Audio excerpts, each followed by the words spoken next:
Those little bits of Char Siu pork that you get in a special fried rice or Singapore noodles are the absolute best bits, don't you think?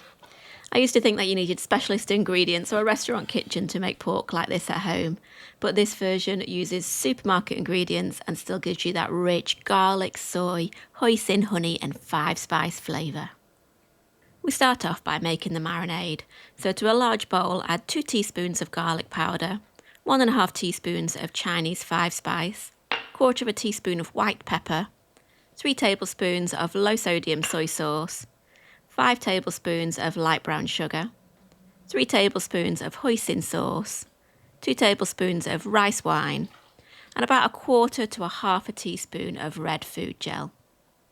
The red food gel is the simplest way to get that lovely traditional bright red colour. Or if you want something a little bit more authentic, then you can use a couple of tablespoons of the liquid from a jar of red bean curd.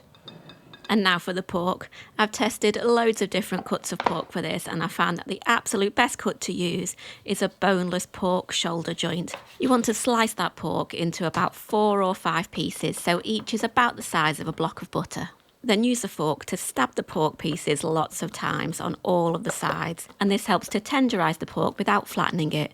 It also helps the marinade to penetrate better into the pork. Add the pork to the marinade and mix it all together so that the marinade completely coats the pork. You could use a set of tongs for this, or use a set of gloves if you're using your hands, because that red food dye will definitely dye your fingers. Cover the bowl and then place it in the fridge. We want to marinate it for at least 4 hours or up to 24 hours. Then remove the pork from the refrigerator about an hour before you want to cook it to let it come to room temperature.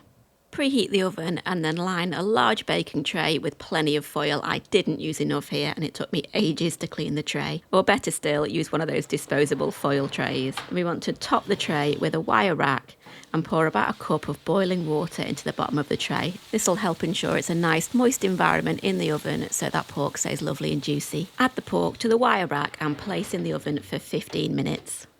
While that pork's in the oven, we're going to mix together the basting ingredients.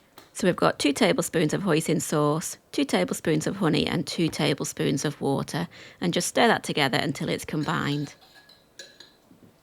Once that pork's been in the oven for the first 15 minutes, we're going to baste all of the pork pieces with about 1/3 of the baste.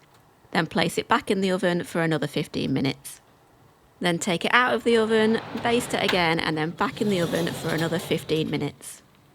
By now that pork should be looking lovely and caramelised with some nice charred edges. Take it out of the oven and place the pieces on a board and allow it to rest for at least 10 minutes before slicing and serving. I like to slice it nice and thin so each slice is the perfect tender mouthful.